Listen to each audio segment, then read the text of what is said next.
Study IQ IAS, अब तैयारी हुई अफोर्डेबल। स्टडी IQ IAS आपके लिए लेके आ गया है फिलोसफी ऑप्शनल का लाइव बैच, जो कि स्टार्ट होने वाला है 21 जून से। इसमें हम फिलोसफी ऑप्शनल का पेपर 1 और पेपर 2 दोनों को ही हम पढ़ने वाले हैं। इसके साथ में हमें मिलने वाला है इसमें स्टडी मटेरियल, जो कि आपको PDF फॉर्म में सारे टॉपिक्स का प्रोवाइड किया जाएगा, टॉपिक बाय टॉपिक। इसके बाद में आपको डिस्कस किए जाएंगे प्रीवियस ईयर के क्वेश्चंस भी, और साथ में आपको जो हैंड रिटन नोट्स हैं, क्लासरूम नोट्स, वो भी प्रोवाइड किए जाएंगे। इसमें आपको टेस्ट सीरीज भी मिलती है, 12 टेस्ट मिलेंगे आपको, जिसमें 8 सेक्शनल टेस्ट होंगे और 4 आपके फुल लेंथ टेस्ट होने वाले हैं। और सबसे अच्छी चीज ये रहने वाली है कि how to write good answer of philosophy optional, इसको भी हम डिस्कस करने वाले हैं। ये सारा आपको मिलता है 2499 में, लेकिन अगर आप मेरा कोड यूज करते हैं SG Live तो ये आपको मिलने वाला है 15999 में। So this is all about philosophy optional. Stay tuned to Study IQ IAS. Hello and welcome to Study IQ IAS. My name is Saurabh Gupta and I teach Philosophy Optional Live on Study IQ IAS. एक good news है आपके लिए, Study IQ IAS अब आपके लिए batch लेके आ गया है फिलोसफी ऑप्शनल का। तो अगर आप फिलोसफी की तैयारी कर रहे हैं, ऑप्शनल आपने चूज़ किया है, तो आप जो है कोर्स खरीद सकते हैं और बहुत ही जल्दी जो हमारा बैच है वो लॉन्च होने वाला है। तो कई सारे एस्पिरेंट्स ऐसे होते हैं जिनका बैकग्राउंड फिलोसफी का नहीं रहा होता है। अगर हम बात करते हैं फिलोसफी ऑप्शनल की, और अगर इसको चूज करते हैं हम UPSC सिविल सर्विसेज के एग्जाम में, तो एस्पिरेंट्स का ये क्वेश्चन रहता है कि फिलोसफी है क्या। हिंदी में इसको दर्शन शास्त्र कहते हैं।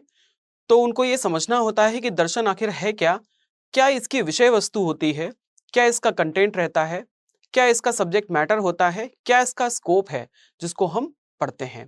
तो आज के इस वीडियो में इन्हीं सारे क्वेश्चंस का आंसर मैं आपको देने वाला हूं। मैं Saurabh Gupta, philosophy optional faculty at study IQ IAS। कोई भी आपका डाउट है फिलोसफी में कहीं भी, चाहे पेपर 1 हो चाहे पेपर 2 हो, आप कभी भी मेरे से कांटेक्ट कर सकते हैं। और मेरी जो इंस्टाग्राम की आईडी रहेगी वो ये है गुप्ता सौरभ BLY1। इसके अलावा टेलीग्राम की आईडी भी यही रहेगी।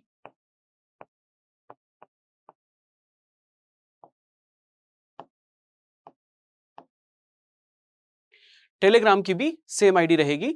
आप कहीं भी कांटेक्ट कर सकते हैं, जो भी मीडियम आप यूज करते हैं। ठीक है, तो आगे बढ़ते हैं, हम बात करते हैं फिलॉसफी की कि फिलॉसफी आखिर है क्या।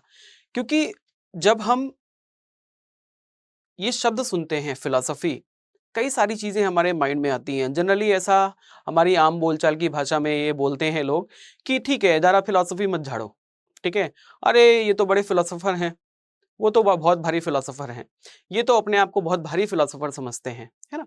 इस तरीके के जो शब्द हैं जनरली हम सोसाइटी में सुन लेते हैं, लोगों के थ्रू सुन लेते हैं, लेकिन फिलॉसफी का मतलब क्या है ये हम एग्जैक्टली नहीं जानते। थोड़ा बहुत हम समझते हैं, एग्जैक्टली नहीं जानते। और खासकर जब हम बात करते हैं UPSC के सिविल सर्विसेज एग्जाम की, तो अगर हमने philosophy as an optional subject choose किया है तो ये हमें पता ही होना चाहिए कि फिलॉसफी एग्जैक्टली है क्या। तो आज के इस क्लास में हम इन्हीं क्वेश्चंस को डिस्कस करने वाले हैं। फिलॉसफी से रिलेटेड जो भी डाउट्स हैं आज आपके सारे क्लियर होने वाले हैं। फिर भी अगर आपका कोई डाउट रहता है तो आप मेरे से कांटेक्ट कर सकते हैं टेलीग्राम पे या फिर इंस्टाग्राम पे, जहां भी आपको ठीक लगे। तो फिर आगे बढ़ाते हैं क्लास को। सबसे पहले हमारा जो शब्द है फिलॉसफी, जो हमारा शब्द है फिलॉसफी,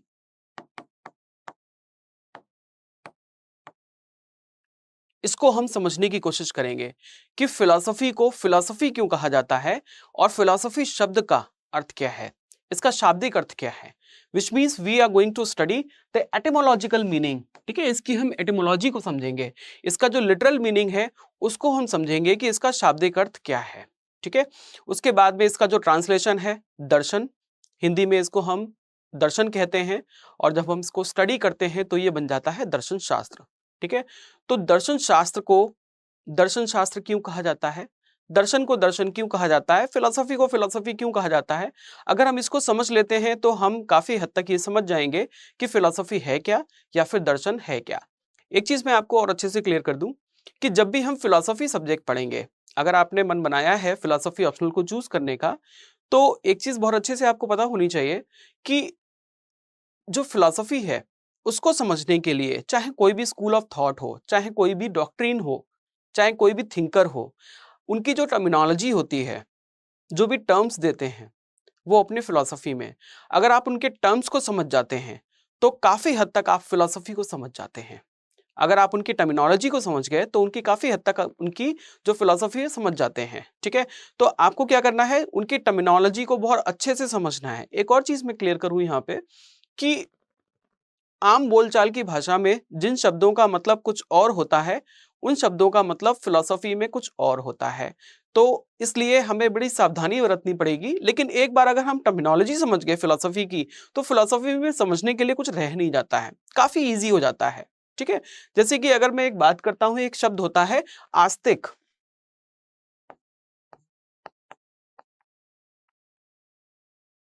जिसको इंग्लिश में हम कहते हैं थीस्ट। ठीक है, तो थीस का मतलब जनरली हम क्या लगाते हैं, आम बोलचाल की भाषा में आस्तिक का मतलब ये होता है कि वो ईश्वर में विश्वास करता है। ऐसा व्यक्ति जिसका विश्वास ईश्वर में है वो आस्तिक कहलाता है, यानी कि वो थीस्ट है। ठीक है, लेकिन अगर हम दर्शन की बात करते हैं, फिलॉसफी की बात करते हैं, तो फिलॉसफी में आस्तिक होने का अर्थ ये है कि आपका वेदों में विश्वास है, आपका वेदों में विश्वास है। लेकिन क्वेश्चन अब ये अराइज होता है, जिसका ईश्वर में विश्वास है उसको क्या कहते हैं, उसको कहते हैं ईश्वरवादी। क्लियर है, यानी कि जिसका वेदों में विश्वास है उसको आस्तिक कहते हैं, जिसका वेदों में विश्वास नहीं है, जो वेदों को प्रमाणिक ग्रंथ नहीं मानते, उनको हम नास्तिक कहते हैं दर्शन की भाषा में, यानी कि फिलॉसफी की लैंग्वेज में। ठीक है, और बात अगर हम करते हैं ईश्वर में विश्वास की, तो जो ईश्वर में विश्वास करते हैं उनको ईश्वरवादी कहते हैं, जो ईश्वर में विश्वास नहीं करते उनको हम अनीश्वरवादी कहते हैं, या फिर निरीश्वर भी कहते हैं, जो कि ईश्वर के अस्तित्व को स्वीकार नहीं करते। ठीक है, तो इसी प्रकार से हम जब इंडियन स्कूल ऑफ थॉट पढ़ते हैं, वेस्टर्न फिलोसफी पढ़ते हैं, कई सारे डॉक्ट्रिन्स पढ़ते हैं, तो उसमें हम देखते हैं कि कई सारे ऐसे डॉक्ट्रिन्स हैं, कई सारे स्कूल ऑफ थॉट हैं जो कि ईश्वर के अस्तित्व को नहीं मानते। ठीक है, तो उनको क्या बोला जाएगा, उनको नास्तिक नहीं बोलेंगे, उनको क्या बोलेंगे, हम अनीश्वरवादी बोलेंगे, यानी कि उनको हम इंग्लिश में हम कहते हैं हीट्रोडॉक्स, और जो ईश्वर को मानते हैं उनको कहते हैं ऑर्थोडॉक्स। अब एक और चीज है, ऑर्थोडॉक्स का मतलब रूढ़िवादी नहीं है, क्योंकि जनरल टर्म्स में ऑर्थोडॉक्स का मतलब क्या निकाला जाता है, रूढ़िवादी। तो यहाँ पे एक चीज क्लियर हो गई होगी कि फिलॉसफी के जो टर्मिनोलॉजी है उसको आपको स्पेसिफिकली समझना होगा, और फिलॉसफी की अगर टर्मिनोलॉजी को समझ जाते हैं तो फिर फिलॉसफी में और कुछ समझने के लिए रहता नहीं है, काफी ईजी है और बहुत ही इंटरेस्टिंग सब्जेक्ट है। ये आपके जीवन से जुड़ा हुआ विषय है।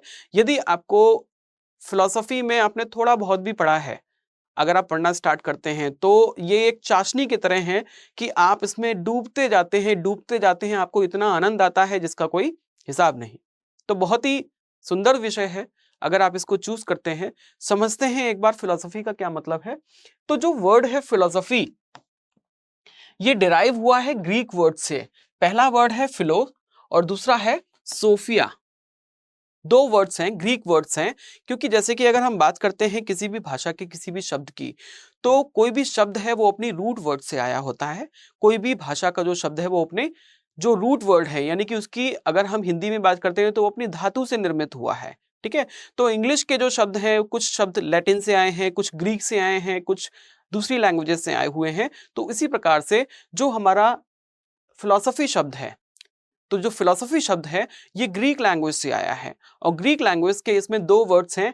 पहला है फिलोस या फिर फिलो, कहीं भी कहीं कहीं फिलो लिखा होता है, कहीं कहीं फिलोस लिखा होता है, तो कंफ्यूज नहीं होना। ठीक है, कहीं पहला है फिलो, दूसरा है सोफिया।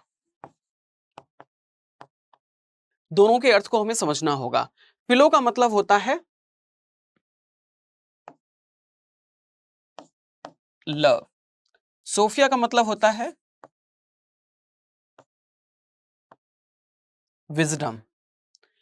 ठीक है, फिलो का मतलब है लव और सोफिया का मतलब है विजडम, यानी कि जिसका संबंध हम नॉलेज से भी लगाते हैं। ठीक है, तो यानी कि अगर हम बात करते हैं नॉलेज, विजडम यानी कि ज्ञान, ठीक है, तो इसका मतलब यह है कि ऐसा लव जो कि विजडम के लिए है, जो कि ज्ञान के लिए है, उसको हम क्या कहते हैं, फिलॉसफी कहते हैं। इसको अगर हम हिंदी में ट्रांसलेट करते हैं, इसका हिंदी में अनुवाद समझते हैं, तो जो फिलो है, फिलोस है, जिसका इंग्लिश में हम कहते हैं लव, ठीक है। हिंदी में इसका अर्थ प्रेम नहीं है, इसका अर्थ है अनुराग, ठीक है। अब क्वेश्चन ये भी अराइज होता है कि यहाँ पे प्रेम क्यों नहीं है, क्योंकि लव का मतलब तो प्रेम होता है, ठीक है। और यहाँ पे विजडम का मतलब है ज्ञान। तो अगर हम हिंदी में इसको समझते हैं, सीधे शब्दों में इसको समझते हैं, फिलॉसफी क्या है? ज्ञान के प्रति अनुराग ही दर्शन है, ज्ञान के प्रति अनुराग ही फिलॉसफी है। क्लियर हो गया? यानी कि ज्ञान के प्रति जो अनुराग है। अब अनुराग शब्द का हम मतलब समझते हैं कि प्रेम में और अनुराग में क्या अंतर होता है, ठीक है। तो प्रेम और अनुराग में अगर हम अंतर देखते हैं, एक शब्द होता है हमारे पास प्रेम, दूसरा है अनुराग, ठीक है। दोनों में अंतर यह होता है कि जब हम किसी व्यक्ति या फिर किसी वस्तु से प्रेम करते हैं तो उस व्यक्ति या फिर वस्तु को हमें पाने की इच्छा होती है, और जब हम उसको पा लेते हैं तो हमारी जो इच्छा है वो पूरी हो जाती है, फिर हमारा उसमें कुछ खास इंटरेस्ट, कुछ खास रुचि उसमें रहती नहीं है। ये परिभाषा है किसकी? प्रेम की। आप अपने रियल लाइफ एक्सपीरियंस में देखिए, आपको कोई भी चीज बहुत प्यारी थी, ठीक है। आप मान लीजिए कोई फोन आपको बड़ा अच्छा लगा था, कोई मोबाइल फोन आपका बड़ा बड़ा मन था कि आपको वो फोन मिल जाए, ठीक है। जब तक आपको वो नहीं मिला था तब तक आपकी बड़ी उसमें रुचि थी, ठीक है। आपने उसके लिए पैसे भी इकट्ठे किए, अपने पेरेंट्स को मनाया, कैसे भी करके आपने वो फोन लिया। लेकिन एक बार जब आपको वो फोन मिल गया, आपकी उसमें रुचि उतनी नहीं रही जितनी उसको पाने से पहले थी। इसी प्रकार से हमारा दूसरी वस्तुओं में होता है कि जब कोई वस्तु हमारे पास नहीं होती है तो ये ह्यूमन नेचर है कि जो चीज हमारे पास नहीं है उससे हमें क्या होता है? उससे हमें प्रेम होता है, हम चाहते हैं कि वो हमें मिल जाए। लेकिन जब वो चीज हमें मिल जाती है तो उसकी वैल्यू उतनी नहीं रहती जितनी पाने से पहले थी। तो this is the definition of love, ठीक है। तो इसको हम कहते हैं प्रेम, कि हमने कोई भी चीज जब पा ली है, प्रेम में वशीभूत होकर हमने जब किसी को पा लिया या किसी वस्तु को पा लिया तो हमारा उसमें उतना रुचि हमेशा के लिए नहीं रहती जितना उसको पाने से पहले थी। लेकिन अनुराग में ऐसा नहीं है, अनुराग में ऐसा नहीं है। अनुराग में ऐसा क्यों नहीं है? क्योंकि जो अनुराग है वो क्या है? वो है प्रेम की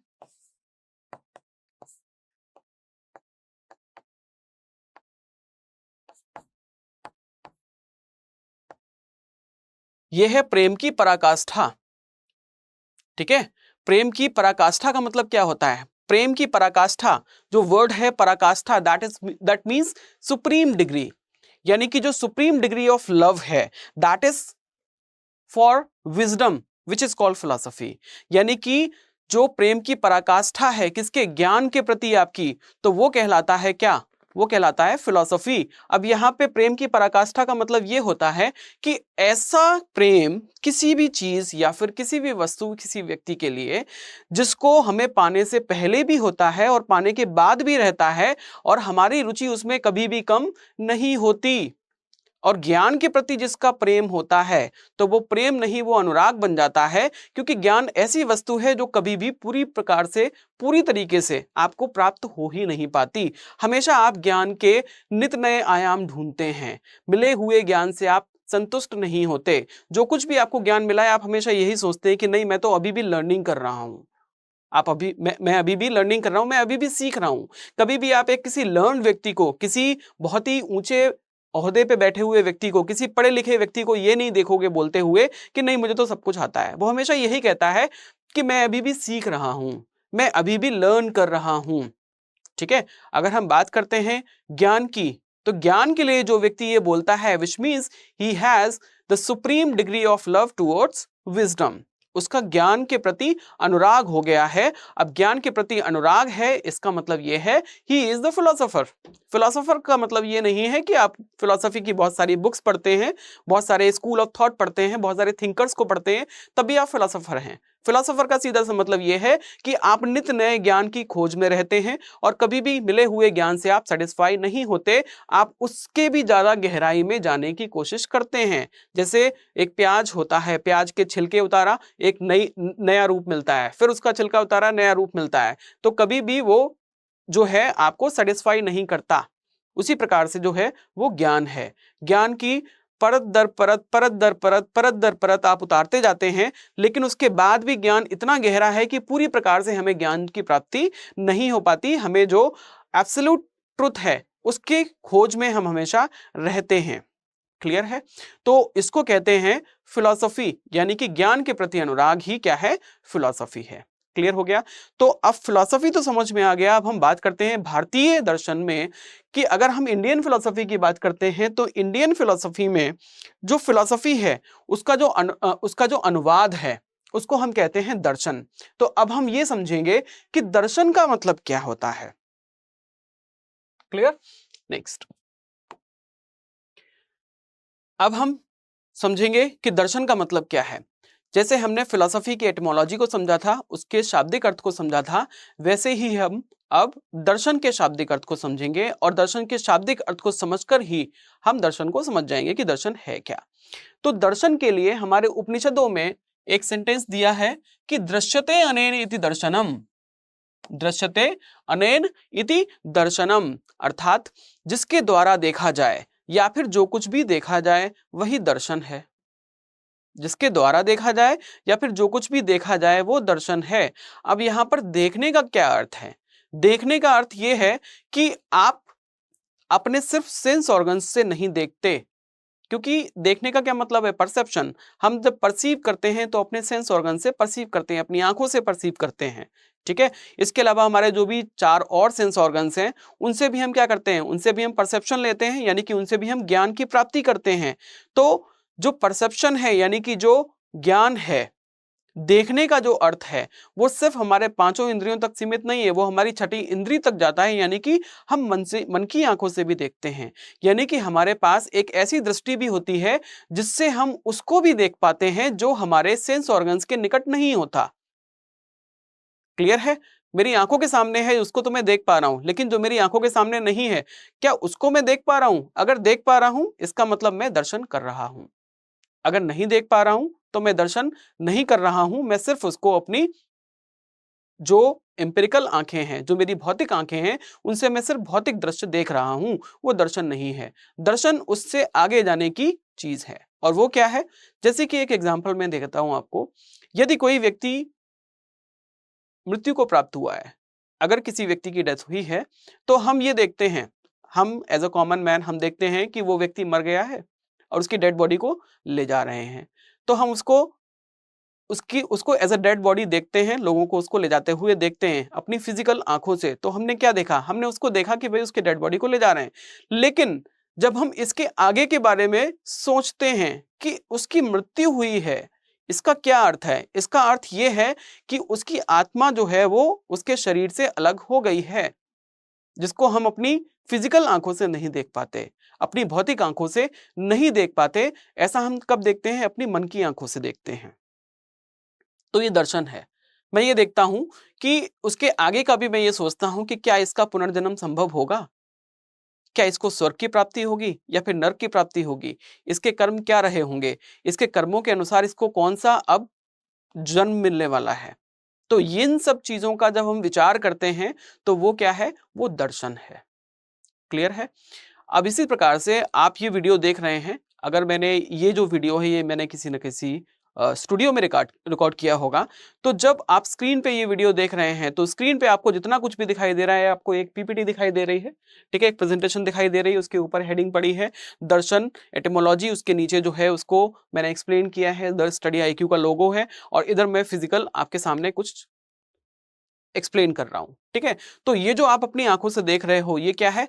ये आपका देखना है, साधारण दृष्टि है। ठीक है, लेकिन अगर आप दर्शन करते हैं, इसका दर्शन क्या होगा कि भाई जब आप ये सोचते हैं कि ये क्लास है, ठीक है, और उस क्लास को रिकॉर्डिंग करने के लिए काफी सारे इंस्ट्रूमेंट्स का इस्तेमाल हुआ होगा, एक स्टूडियो का इस्तेमाल हुआ होगा, एक किसी स्पेसिफिक प्लेस का इस्तेमाल हुआ होगा और किसी स्पेसिफिक टाइम पे इसकी रिकॉर्डिंग की गई होगी, जिसके लिए कई सारे लोगों की टीम होगी या फिर कुछ लोगों ने इसको अरेंज किया होगा। तो ये क्या है? ये दर्शन है। यानी कि ऐसी दृष्टि जो आपको वो दिखाती है जो आपकी आंखों के सामने नहीं है, जिसको हम दिव्य दृष्टि भी कहते हैं। ठीक है, तो ये जो आपका दर्शन शब्द है, जैसे कि हमने इंग्लिश में फिलॉसफी का रूट वर्ड देखा था, फिलो प्लस सोफिया। इसी तरीके से दर्शन में भी दर्शन शब्द जो है वो भी, अब क्योंकि दर्शन जो शब्द है वो हिंदी का शब्द है और हम ये जानते हैं कि हिंदी भाषा का निर्माण संस्कृत से हुआ है। इसका मतलब ये है कि जो हिंदी के शब्द हैं उनकी जो रूट वर्ड होंगे, जिसको हम हिंदी में धातु कहते हैं, तो उसकी जो धातु है उसका निर्माण कहाँ से आई होगी, वो संस्कृत भाषा से आई होगी। ठीक है, तो अगर हम बात करते हैं दर्शन शब्द की, तो दर्शन जो शब्द है ये आया है दृश धातु से। ठीक है, और दृश धातु का मतलब होता है देखना। ठीक है, अब यहां पे देखने का मतलब क्या है वो मैं आपको बता चुका हूं कि देखने का मतलब सिर्फ अपनी फिजिकल आंखों से नहीं है, बल्कि दिव्य दृष्टि के द्वारा ऐसा दर्शन करना जो कि अपनी फिजिकल आंखों के द्वारा संभव नहीं होता, उससे आगे बढ़कर कुछ देखना जिसमें हमें मिलता है सत्य का दर्शन, विजन ऑफ ट्रूथ। क्लियर, तो दर्शन को हम क्या कह सकते हैं, विजन ऑफ ट्रूथ इज दर्शन। ठीक है, तो इसमें हमें क्या मिलता है, इसमें हमें इनर विजन मिलता है कि ऐसा विजन जो कि हमें फिजिकली नहीं है, फिजिकली हम नहीं देख पा रहे हैं उसको। ठीक है, भौतिक रूप से नहीं देख पा रहे हैं, लेकिन फिर भी हम उसको समझ पा रहे हैं, फिर भी हम उसको देख पा रहे हैं। नेक्स्ट है divine vision of seeing. Divine का मतलब क्या है, दिव्य दृष्टि, यानी कि देखने की ऐसी दृष्टि जो कि दिव्य है, जो दिव्यता को प्राप्त है और वो देख पाती है जो कि हमारी नॉर्मल आंखें नहीं देख पाती हैं। नेक्स्ट है the deeper and the other truth, यानी कि ऐसा ट्रुथ जो कि डीप है, जो कि डीप है। कोई व्यक्ति लंगड़ा के चल रहा है, आपने उसको लंगड़ाते हुए चलते देखा और वो एकदम से गिर पड़ा, आपको एकदम से हंसी आ गई, या फिर कोई लंगड़ा नहीं भी रहा था या फिर सीधे चल रहा था और एकदम से वो गिरा, आपको हंसी आ गई। ठीक है, जनरली ऐसा होता है, ये हमारे रिफ्लेक्सेस हैं, ऐसा नहीं है कि आपकी गलती है। हम सभी के साथ ऐसा होता है कि अगर हम किसी को देखते हैं गिरते हुए तो हमें हंसी आ जाती है। यूट्यूब पे भी हम इस तरीके की कई सारी वीडियोस देखते हैं, फनी वीडियोस, जिसमें लोग जो है कुछ कर रहे होते हैं और वो गिर जाते हैं तो हमें उस पर हंसी आ जाती है। ठीक है, तो क्या है कि हमने उसको गिरते हुए देखा है, अपनी आंखों के सामने, अपने फिजिकल आंखों से उस फिजिकल व्यक्ति को गिरते हुए देखा है। ठीक है, लेकिन उसके गिरने के पीछे क्या कारण थे, क्या हमने उनको जानने की कोशिश की? अगर कोशिश की और उसके पीछे हम समझ गए तो हमें हंसी नहीं आएगी। हो सकता है उसकी रात में नींद पूरी ना हुई हो, इसलिए उसको नींद की झपकी आ रही हो, जिसके कारण वो चलते चलते गिर गया हो, ऐसा हो सकता है। अगर हम इस बात को समझेंगे पीछे, तो हम क्या कर पा रहे हैं, हम दर्शन कर पा रहे हैं। कोई व्यक्ति बोलते समय हकलाता है, हमें उस पर हंसी आ जाती है, हम उसका मजाक उड़ाते हैं। ठीक है, कोई व्यक्ति कोई दूसरा काम करता है, उसमें वो फेल होता है, तो हम उसका मजाक उड़ाते हैं, हम उसके पीछे छुपे कारणों को नहीं समझ पाते।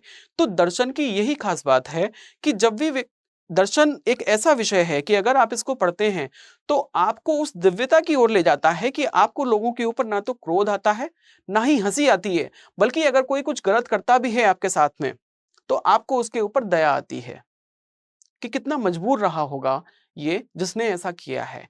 मान लीजिए किसी ने आपको गाली दी, गाली देने के लिए उसको किस चीज की जरूरत है, उसको अज्ञानता की जरूरत है और उसको क्रोध की जरूरत है, उसको दो चीजों की जरूरत है, वो आपको गाली दे देगा। ठीक है, अगर कोई व्यक्ति आपको नहीं जानता आप क्या हैं, हर व्यक्ति को, हर व्यक्ति जो है वो सम्मान का अधिकारी है, ये उसका ह्यूमन राइट है, मानवीय अधिकार है। ठीक है, तो उसके बाद भी अगर कोई किसी को गाली देता है कारण, या गुस्सा आ भी गया, कोई कारण भी है, तब भी गाली देने का तो कोई रीजन नहीं है, लेकिन फिर भी अगर कोई गाली दे रहा है, इसका मतलब यह है कि अंदर से वो बहुत क्रोधित है, वो अपने संवेगों पर नियंत्रण नहीं रख पा रहा है। अगर वो अपने संवेगों पर नियंत्रण नहीं रख पा रहा है, इसका अर्थ यह है कि वो अंदर से काफी दुखी है, वो अपने आप से काफी दुखी है। और ऐसा व्यक्ति जो अपने आप से दुखी है, उसके साथ में हमें संवेदना होनी चाहिए या फिर हमें उस पर गुस्सा करना चाहिए? संवेदना होनी चाहिए ना। तो यही सिखाता है दर्शन। अगर आपको कोई गाली भी दे देगा, तब भी आपको उसके ऊपर दया आएगी, आपको उसके ऊपर गुस्सा नहीं आएगा कि वो व्यक्ति कितना मजबूर रहा होगा अपने आप से कि उसने आपको गाली दी। क्लियर है? तो दर्शन बड़ा सुंदर विषय है। ये आपको उस महानता की ओर ले जाता है जहां पर आप सभी प्रकार के जो पूर्वाग्रह हैं उनसे आप मुक्त हो जाते हैं, जितने भी प्रेजुडिसेस होते हैं सभी से आप मुक्त हो जाते हैं, अज्ञानता से मुक्त होते हैं, आपको ज्ञान की प्राप्ति होती है।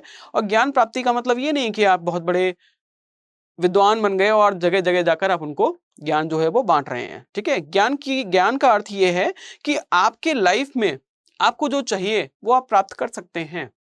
आप जो अपमान है उससे भयभीत नहीं होते और सम्मान से बहुत ज्यादा प्रलोभित नहीं होते।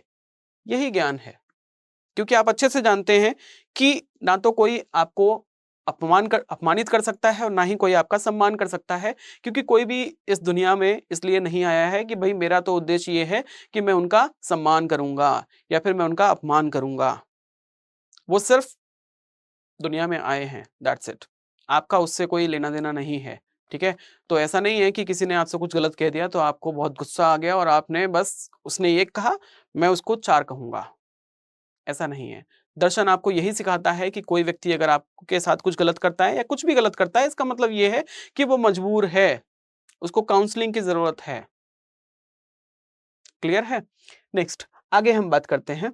दस the word darshana literally means to see और the vision of the truth. ठीक है, तो इस तरीके से हम समझते हैं कि दर्शन का अर्थ है the inner vision of truth, या फिर जिसको हम कहते हैं दिव्य दृष्टि, यानी कि जिसको हम हमारी जो नॉर्मल आंखें नहीं देख पाती, हमारी फिजिकल आंखें नहीं देख पाती, और जो हम इस भौतिक जगत में जिसको हम नहीं देख पाते, उसको जब हम देखते हैं तो वो कहलाता है दर्शन। क्लियर? नेक्स्ट, अब कुछ डेफिनेशंस हैं जिनको हम समझेंगे। फिलोसोफर्स ने कुछ डेफिनेशंस दी हैं। वो क्या है? सोक्रेट्स क्या कहता है? And the unexamined life is not worth living. ठीक है, वो ये कहता है कि आपको लाइफ को एग्जामिन करना पड़ेगा, उसको देखना पड़ेगा कि लाइफ है क्या। ठीक है, आपको समझना पड़ेगा, आपको क्वेश्चन करने पड़ेंगे कि लाइफ क्या है, what is all about life. Philosophy is a way of life. ठीक है, यानी कि जो जीवन है, जो फिलॉसफी है वो जीवन का तरीका है। जैसा कि मैंने आपको पहले ही बताया था कि जो फिलॉसफी है वो एक सब्जेक्ट नहीं है, एक विषय नहीं है, बल्कि वो जीवन का तरीका है, क्योंकि ये जीवन से रिलेटेड, जीवन से संबंधित जितने भी प्रश्न हैं उनका उत्तर देता है। Emphasizing the importance of self-reflection and critical thinking in order to understand oneself and the world. ठीक है, और ये जो फिलॉसफी है क्या करता है, ये आपको इंपॉर्टेंस सिखाता है किसकी? सेल्फ रिफ्लेक्शन की, कि आप अपने आप को कैसे रिफ्लेक्ट करते हैं सोसाइटी में। क्रिटिकल थिंकिंग आपको प्रोवाइड कराता है ये समझने के लिए कि आप क्या हैं, to understand the one self and the world, यानी कि खुद को समझने के लिए और विश्व को, जगत को समझने के लिए आपको ये क्रिटिकल थिंकिंग देता है और आपको इंसाइट प्रोवाइड कराता है। क्योंकि आप जो कुछ भी रिएक्ट करते हैं, जो कुछ भी बर्ताव करते हैं, जो भी आपका व्यवहार होता है, वो आपके ज्ञान के आधार पर होता है। जो भी मेरा ज्ञान है, उस ज्ञान के आधार पर ही मैं मानव जाति के साथ में उसके साथ में व्यवहार करूंगा। लोगों के साथ में मैं जो कुछ भी बातचीत करता हूं, उसका आधार मेरा ज्ञान ही तो है। मेरा जितना ज्ञान होगा मैं उतनी बात करूंगा, उससे ज्यादा तो मैं बात नहीं कर सकता। मैं उतना ही समझूंगा जितना मेरा ज्ञान होगा, जितनी मेरी थिंकिंग जहां तक जाती है, जितना मेरा थॉट प्रोसेस है, मैं उतना ही समझ सकता हूं, उससे ज्यादा मैं नहीं समझ सकता हूं। तो इसके लिए मुझे क्या करना है? इसके लिए मुझे दर्शन करना है। दर्शन करना है यानी कि मुझे क्या करना है? मुझे कुछ फिलॉसफी करनी है, और फिलॉसफी करने का मतलब यह है कि हमें लाइफ को एग्जामिन करना है। Unexamined life is not worth living. ठीक है, ऐसा जीवन जिसको आपने एग्जामिन नहीं किया वो जीने के योग्य नहीं है। आपको लाइफ को एग्जामिन करना ही पड़ेगा कि जीवन है क्या, मैं क्या हूं, और ये जगत क्या है। जब आप ऐसा करते हैं तो आपको मिलती है क्रिटिकल थिंकिंग, और क्रिटिकल थिंकिंग से आप जगत को और खुद को जान पाते हैं, और अपने जीवन के जो फंडामेंटल क्वेश्चंस हैं, जो मूलभूत आपके प्रश्न हैं, उनके उत्तर आपको फिर मिल जाते हैं। नेक्स्ट है अरिस्टोटल। अरस्तु क्या कहता है? Philosophy is the science that studies the ultimate causes and principles of things. ठीक है, यानी कि चीजों के जो अल्टीमेट कॉजेज हैं और जो प्रिंसिपल्स, जो सिद्धांत हैं, उनको स्टडी करना क्या है? उनको स्टडी करना फिलॉसफी है।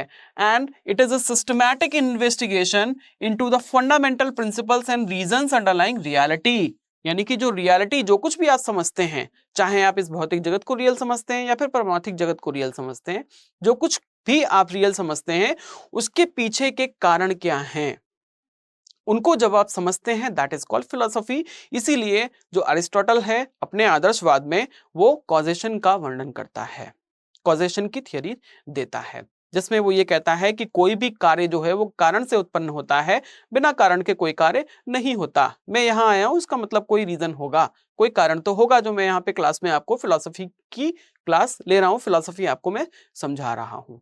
क्लियर है? तो इसी को समझना, जो भी ट्रुथ्स हैं, जो भी रियलिटी है, उसके पीछे के फैक्ट्स को समझना, उसके रीजन को समझना ही क्या है? फिलॉसफी है। नेक्स्ट है हमारा रेन डेकार्ट्स। रेन डेकार्ट्स कौन है? रेन डेकार्ट्स है रेशनलिस्ट।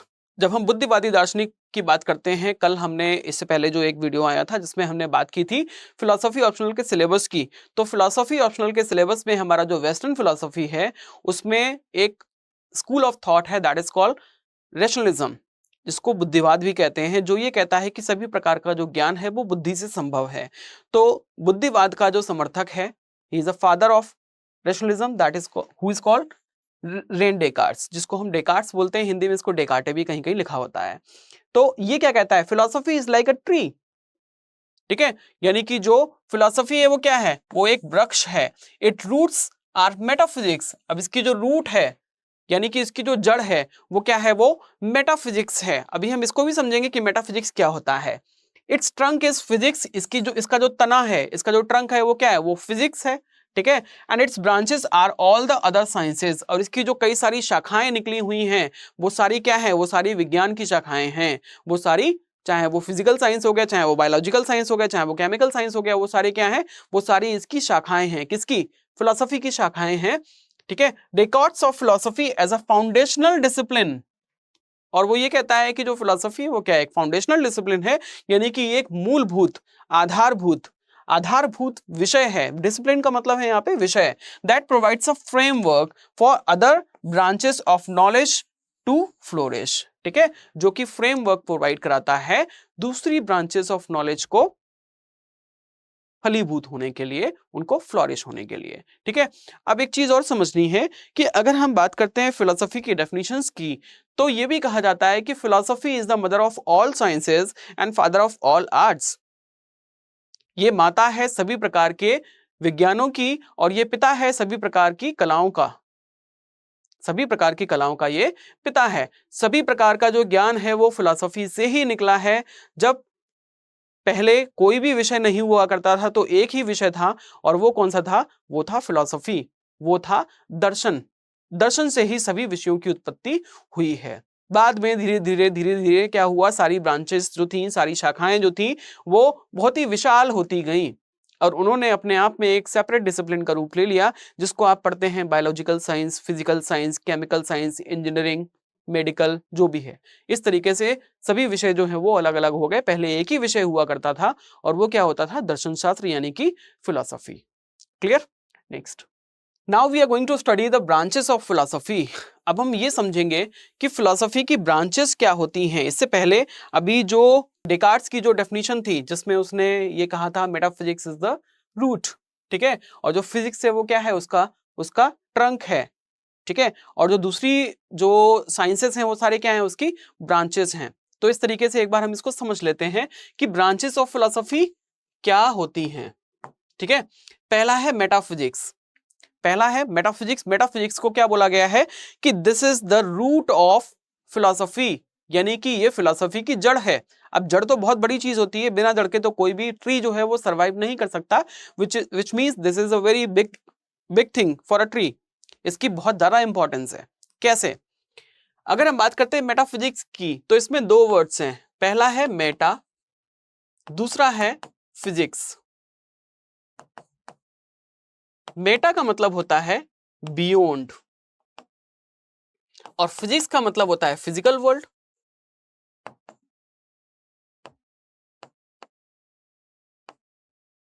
ठीक है, मेटा का मतलब है बियॉन्ड और फिजिक्स का मतलब है फिजिकल वर्ल्ड। तो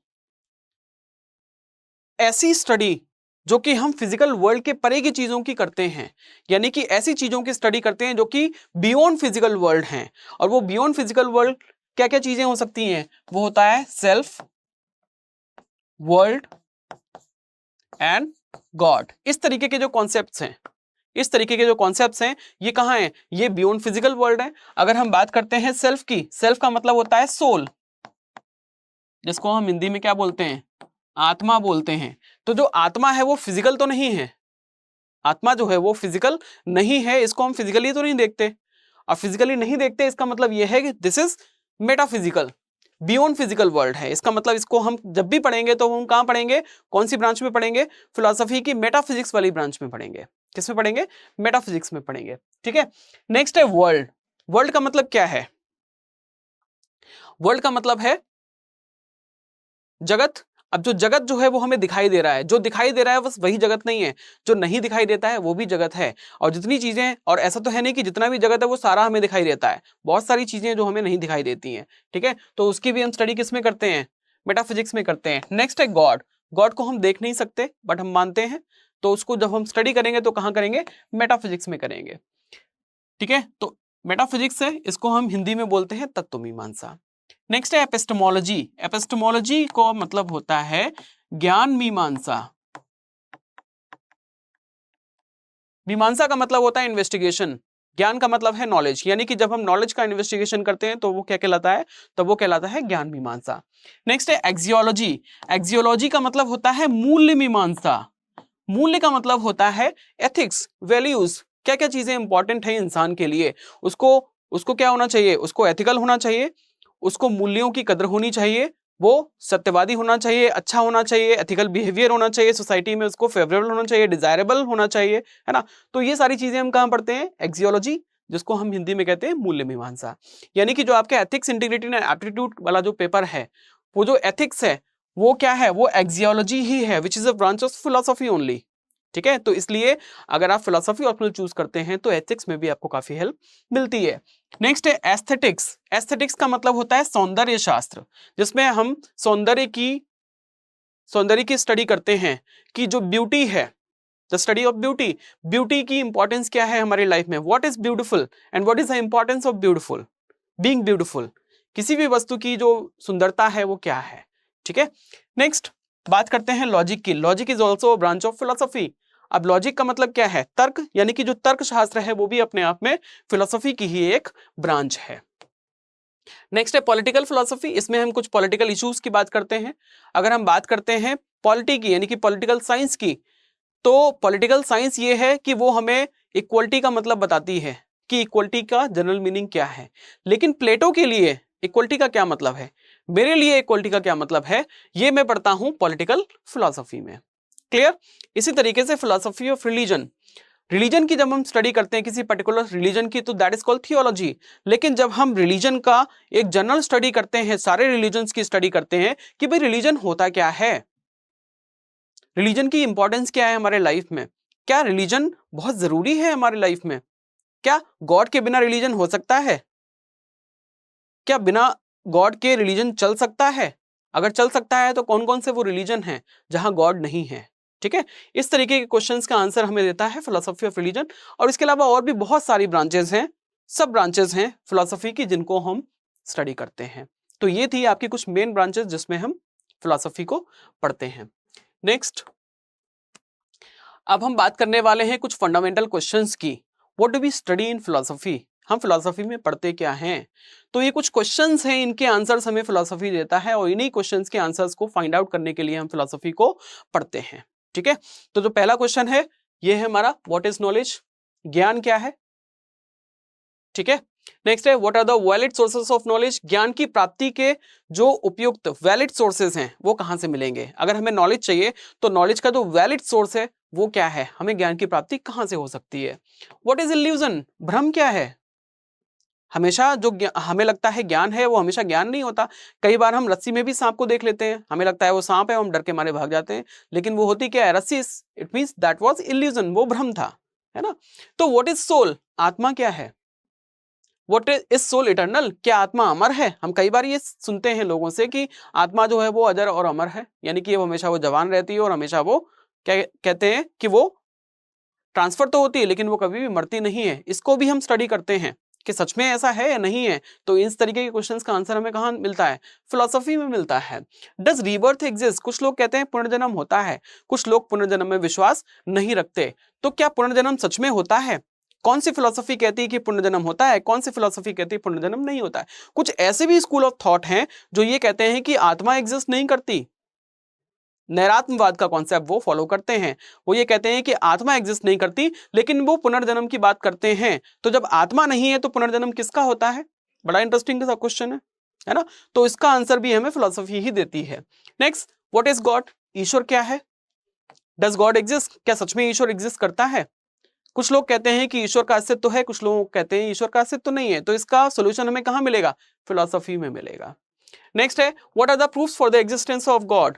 जो लोग कहते हैं ईश्वर है वो अपने प्रूफ्स देते हैं, जो कहते हैं कि ईश्वर नहीं है वो भी अपने प्रूफ्स देते हैं। यानी कि हर चीज बहुत ही लॉजिकल होती है। फिलॉसफी में ऐसा नहीं है कि आए और कुछ भी कह दिया, भाई आपको उसका लॉजिक देना पड़ेगा। लॉजिक की जब बात करते हैं तो वही फिलॉसफी है। बिना लॉजिक के आप कुछ भी कहते हैं, दैट इज नॉट फिलॉसफी, उसको हम फिलॉसफी नहीं कहेंगे। नेक्स्ट है, व्हाट इज ईविल? ईविल का मतलब है कुछ भी गलत, कुछ भी नेगेटिव, कुछ भी हो रहा है। किसी का एक्सीडेंट हो गया, ईवल है। किसी को बीमारी हो गई, ईवल है। कोई महामारी फैल गई, ईवल है। कोई दैवी आपदा आ गई, बाढ़ आ गया, भूकंप आ गया, कुछ भी हो गया तो वो ईवल है। ठीक है। तो अब ये क्वेश्चन अराइज होता है कि अगर ईश्वर सर्वशक्तिमान है और सारी चीजों की रचना ईश्वर ने ही की है और वो सबसे बड़ा दयालु भी है, तो फिर ईवल क्यों एग्जिस्ट करता है? अगर वो सर्वशक्तिमान है तो वो ईश्वर को खत्म क्यों नहीं कर देता? अगर वो सभी चीजों का निर्माता है तो इसका मतलब ईवल भी उसी ने बनाया है। और अगर ईवल को हिंदी में कहते हैं अशुभ, अशुभ को भी किसने बनाया? ईश्वर ने बनाया है। और अगर वो सबसे बड़ा दयालु है तो हमें कठिनाई की स्थिति में देख के, हमें परेशानी की स्थिति में देख के उसको दया क्यों नहीं आती है? इस तरीके के क्वेश्चंस का आंसर भी कौन देता है? फिलॉसफी ही देता है। ठीक है। Why evil is there in the presence of God? ठीक है। What is religion? रिलीजन क्या है? धर्म क्या है? इसका आंसर भी हमें देता है philosophy of religion. What is world? जगत क्या है? जो हम देखते हैं वही जगत है या कुछ और जगत है? कुछ लोग कहते हैं परमार्थिक जगत है, कुछ लोग कहते हैं भौतिक जगत है। ठीक है। Where does soul go after death? मृत्यु के बाद जो आत्मा है वो कहां जाती है? What is the ultimate reality? कुछ लोग कहते हैं, अगर आत्मा की बात करते हैं, कुछ लोग कहते हैं कि कर्मों के अनुसार उसको पुनर्जन्म मिलता है। कुछ लोग कहते हैं कि जो आत्मा है वो शरीर के साथ में खत्म हो जाती है, उसका कोई पुनर्जन्म जैसी कोई चीज नहीं होती। कुछ ऐसे डॉक्ट्रिन्स भी हैं। तो इस तरीके के आंसर्स जो है वो हमें फिलॉसफी में मिलते हैं। What is ultimate reality? परम सत्य क्या है? कोई कुछ कहता है, कोई कुछ कहता है। कोई कहता है कि आत्मा है, कोई कहता है आत्मा नहीं है। कोई कहता है ईश्वर ये है, कोई कहता है ईश्वर ये है। कोई कहता है ईश्वर है ही नहीं, कोई कहता है ईश्वर है। तो अल्टीमेट रियलिटी का क्वेश्चन जो है वो हमें कहां से मिलेगा? अल्टीमेट ट्रुथ क्या है? ये क्वेश्चन हमें देता है, इस क्वेश्चन का आंसर हमें देता है फिलॉसफी। Who we are? हम कौन हैं? हम कहां से आए हैं? हम क्यों आए हैं? क्या रीजन रहा होगा हमारे आने का? और हम कहां जाएंगे? हमारे लाइफ का एम क्या है? इस तरीके के क्वेश्चंस का आंसर देता है फिलॉसफी। What is spirituality? आध्यात्मिकता क्या है? धार्मिकता और आध्यात्मिकता में अंतर है, तो अगर अंतर है तो फिर वो अंतर क्या है? इसका आंसर देता है हमें philosophy. What is bondage and liberation? बंधन क्या है और मोक्ष क्या है? क्योंकि अगर हम भारतीय दर्शन की बात करते हैं तो कई बार बात होती है मोक्ष की, कि भैया हमें तो मोक्ष की प्राप्ति करनी है, हमें तो मुक्ति चाहिए, भैया हमें मुक्ति चाहिए, किसी भी हाल में हमें जो है वो मोक्ष चाहिए। ठीक है। तो मोक्ष की प्राप्ति के कई सारे साधन बताए जाते हैं हमारे भारतीय दर्शन में। तो वो साधन क्या है? मोक्ष अपने आप में क्या है? और अगर मोक्ष चाहिए इसका मतलब हम बंधन में हैं, अगर बंधन में है तो फिर बंधन का मतलब क्या है? मोक्ष हमें कैसे मिलेगा? किससे मोक्ष चाहिए? किससे मुक्ति चाहिए? इस तरीके के जो क्वेश्चन है इनका आंसर भी हमें मिलता है फिलॉसफी में। So this is all about philosophy. I hope आपको समझ में आ गया होगा कि फिलॉसफी क्या है। तो अगर अभी भी आपको कोई फिलॉसफी से रिलेटेड कोई डाउट है तो आप मुझे कांटेक्ट कर सकते हैं मेरी पर्सनल आईडी पे, इंस्टाग्राम पे या फिर टेलीग्राम पे। और मेरी जो आईडी है that is Gupta Saurabh BLY1। Telegram की भी यही आईडी है और इंस्टाग्राम की भी यही आईडी है। आपको जहां सूटेबल लगे, जो भी आप मीडियम यूज करते हैं, वहां से आप मुझे कांटेक्ट कर सकते हैं। और आपका फिलॉसफी का लाइव बैच बहुत ही जल्दी स्टार्ट होने वाला है। तो अगर आप स्टडी IQ पे तैयारी कर रहे हैं तो अपना जो रजिस्ट्रेशन है वो करवा लीजिए। ठीक है। तो आज के लिए इतना ही। Thank you so much. Have a good day. Good luck. Study IQ IAS, अब तैयारी हुई अफोर्डेबल।